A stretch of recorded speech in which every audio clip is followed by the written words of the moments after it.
Okay, so this is a model of muscles of the face, muscles of facial expression. I got another laser pointer, so I'm really excited to use it. So muscles of facial expression are all innervated by the facial nerve.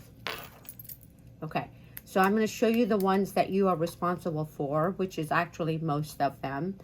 This muscle here is occipitofrontalis, and this model will be in lab so you can look at it. Occipitofrontalis. This is orbicularis oculi. So orbicularis oculi will close your eye, or this is your blinking muscle or winking muscle. This is your nasalis muscle. These two oblique muscles, one is zygomaticus minor and one is zygomaticus major, and these will help, they kind of pull the mouth out, so they help in smiling. And then this one here, which is almost horizontal, this is risorius. So zygomaticus minor, major, risorius. Now, just like you have an orbicularis oculi around the eye, you have an orbicularis oris around the mouth, okay? There are three muscles on each side below the mouth that you need to know. The most lateral is depressor anguli oris, then depressor labii inferioris. There's actually a levator labii superioris above it, above the upper lip.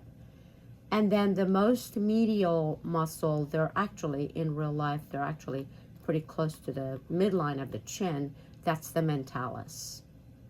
All of these muscles are innervated by the facial nerve. Now, this model also, this is, by the way, part of the occipitofrontalis. This muscle also has a couple of muscles of mastication. This muscle is the temporalis, coming from the temporal bone, and it actually inserts on the coronoid process of the mandible, innervated by the mandibular branch of trigeminal. And then on this side, this muscle here is masseter, that inserts onto the angle and the body of the mandible. Both of them are part of the muscles of mastication. Both are innervated by the trigeminal nerve. While we're here, I'm going to point out two muscles here. Notice they make models that is more regional. So you have veins, you have an artery, you have a nerve. I'll likely cover those in a cranial nerve or another spinal nerve section of the model. But these two muscles are big, easy to learn. This one is sternocleidomastoid. This one. And then this one is trapezius. So what are they both innervated by? You can like pause the video. They're both innervated by the accessory nerve or the 11th cranial nerve.